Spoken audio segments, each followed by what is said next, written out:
બોર્ડનો પરીક્ષાર્થી ટ્રાફિકમાં અટવાશે તો traffic police bike પર સેન્ટર પહોંચાડશે. પરીક્ષા શરૂ થવાના અને છૂટવાના સમયે અધિકારીઓ પેટ્રોલિંગ કરશે. ટ્રાફિક શાખાના સર્કલ વાઇઝ 3 ટીમો મળી કુલ 36 ટીમની ફાળવણી કરવામાં આવી. ટ્રાફિકની શક્યતા છે, અગાઉથી પોલીસ મુકાશે. જો કોઈ વિદ્યાર્થી ટ્રાફિકમાં ફસાશે તો બાઇક પેટ્રોલિંગ દ્વારા સેન્ટર સુધી પહોંચાડવામાં આવશે. 12 પીઆઈ, 41 પીએસઆઈ, એએસઆઈ અને 36 ટીમ બાઇક પર પેટ્રોલિંગ કરશે.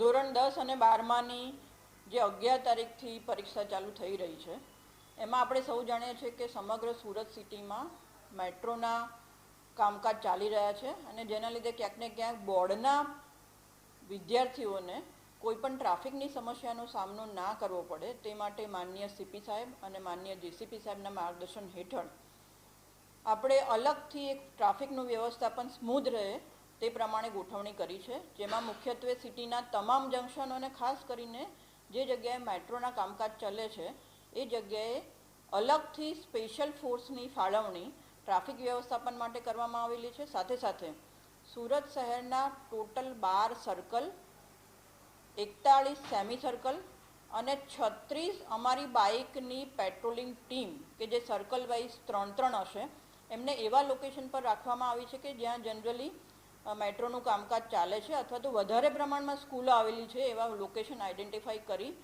આ જે બાઇક પેટ્રોલિંગની ટીમ રાખવામાં આવેલી છે તેમને અમારો ટ્રાફિક હેલ્પલાઇન નંબરનો જે સંપર્ક નંબર છે એના ઉપર કોઈ પણ વિદ્યાર્થી ટ્રાફિકમાં ફસાઈ જાય અથવા તો એમને સેન્ટર સુધી પહોંચવા માટેની કોઈ મદદની જરૂરિયાત હોય તો અમારી ટીમોને ટ્રાફિક હેલ્પલાઇન મારફતે તાત્કાલિક અધિકારીઓને અને ટીમોને જાણ કરવામાં આવશે વિદ્યાર્થીના નંબર સાથે, અને જેવો મેસેજ મળશે એટલે તુરંત જ અમારી જે બાઇક પેટ્રોલિંગની ટીમ છે એ પહોંચી કોઈપણ વિદ્યાર્થીને સુરત શહેરના કોઈપણ સેન્ટર સુધી પહોંચવામાં સમય મર્યાદામાં મદદ કરશે કે જેના લીધે વિદ્યાર્થીઓની કારકિર્દીનું અત્યંત મહત્ત્વનું જે વર્ષ છે એમાં એમને કોન્ફિડન્સ સાથે સેન્ટર સુધી પહોંચી અને એમની કારકિર્દી એમની ઈચ્છિત ક્ષેત્રમાં બનાવે એવી શુભેચ્છાની સાથે સાથે સુરત શહેર ટ્રાફિક પોલીસ દ્વારા આ કામગીરી 11 તારીખથી ચાલુ કરવામાં આવશે. મેડમ, કોઈ ટોલ ફ્રી નંબર જાહેર કરવામાં આવ્યો છે?